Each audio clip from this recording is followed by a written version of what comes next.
I've crossed many international borders, starting with being born in Japan, on a military base. I don't remember entering the U.S. since I was barely over a year old. However, I didn't leave the States again until I was 22 as a Peace Corps volunteer, and later as an expat math and science teacher at various American and private schools.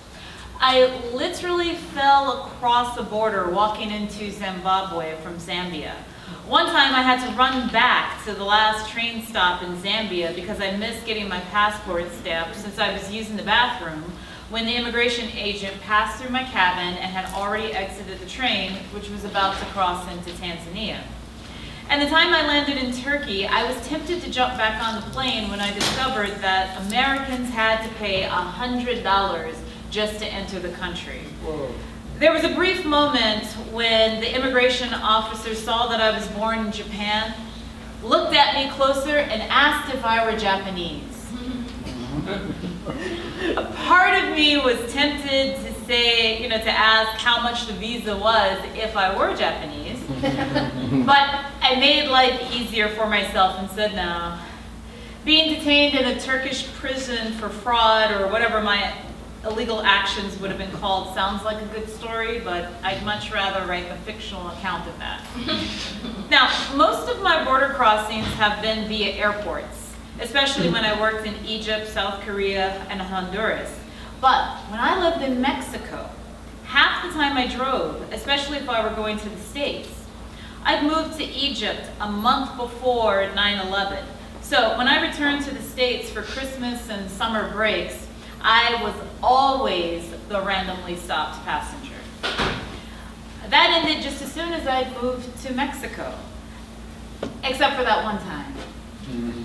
I'd been living in Monterrey, Mexico for 2 years and had become very comfortable with driving to the border on a Saturday morning, shopping in either Laredo or McAllen, Texas for the day, and then driving back in the late afternoon. Normally, all I showed Border Patrol was my American driver's license, and that was that. But this one time, for no good reason at all, I showed my passport instead. The same passport with all those Egyptians, Emirati, Jordanian, and Turkish stamps. Granted, I had immigration stamps from Germany, Greece, Tanzania, but those weren't the red flags. I had to pull over and explain my travels before entering the States. First, one Border Patrol guy questioned me, and then he wrote on an orange piece of paper, "Traveled through many countries in the past 2 years," which shouldn't sound suspicious for people who love to travel, right?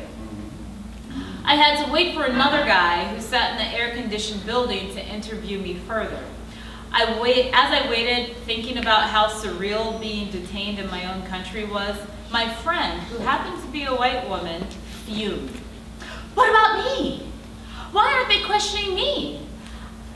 I have Guatemalan stamps on my passport. I could be a drug dealer." I didn't address her indignation at the time, or bother to inform her that a white woman with Guatemalan stamps in her passport wasn't nearly as fear-inducing as a woman with internationally brown skin who traveled in predominantly Muslim countries. This was traveling while black, the international version. I'd actually experienced that phenomenon for the first time in the Charles de Gaulle airport after finishing my 2-year stint as a Peace Corps volunteer. My dreads looked rough, and although I wore my best attire, I still looked grungy. Nothing about my appearance really said American, to the extent that the immigration officials had automatically handed me a form to fill out as if I were a foreigner going to the United States, without even speaking to me. As I struggled to remember the 6 years of French I'd taken in high school and college, I wondered to myself, how the fuck does anyone manage to escape this country if they don't understand French? I finally jumped through that hoop, handed my passport and form to another agent who yelled, "Why are you filling out immigration papers? You're an American!" I laughed nervously and explained that someone had given it to me. Somehow, I got through that hoop, but I was irritated. I made a mad dash to the terminal, boarding pass in hand, thinking all the bullshit would be over once on the plane. Yet, I was stopped again. In mid-stride, when an airline worker asked to see my passport. "Oh, you're an American!" she said with so much shock, I was done. "Oh, you're surprised!" I responded as the ugly American. Out of nowhere, a security guard just materialized and got in my face and barked, "What did you say to her?" As I drew my breath to cuss him out like I knew how, the airline worker responded with honey and glitter and rainbows. "Oh, she's tired." And she put one hand on my back and handed me my passport and gently guided me in the direction I was going in the first place. So, the second guy at the US-Mexican border, who sat at a desk that seemed to be built into the wall, beckoned me over to answer his questions. He asked me about why I traveled to those other countries and why I was in Mexico and why I wanted to enter the US and how long I was planning to stay. At that last question, I nearly lost my cool. You realize, as an American citizen, I can stay in the States for the rest of my life, right? Fortunately for me, he was in a conversational mood and my question didn't worsen the situation. Then I added, of course, if I didn't return, I'd lose my teaching job, so I'm only making a shopping trip today. My conversation proved to him that I was on the up and up, and I imagine they ran a quick check on my passport, which was all I wanted them to do in the first place. Look at the picture, my name, and all of that front of the passport information. I didn't think they'd go flipping through the damn thing and reading all the entrance and exit stamps. Granted, I'd had extra pages sewn in because I had traveled so much.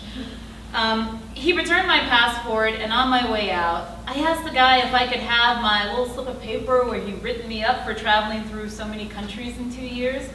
He said no, which surprised me because all those little slips of paper were just littered on the ground. I'm sure no one gave a shit about keeping them as a record since they were so carelessly discarded. But I think he didn't want me to have any evidence of my brief detainment and interrogation, as my friend kept calling it. At any rate, for future US-Mexico border crossings, I used just my driver's license.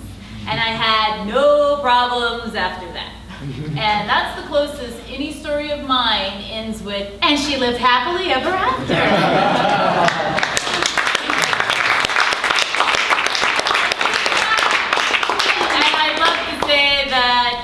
Hope and I were in Monterey teaching at the same time, and we had no idea about the other person, but we figured that out just as I read her submission. I was like, wait a minute, what years were you there? So maybe for a couple of months we were, yeah, Prep Tech, different campuses, so imagine that. Anyway.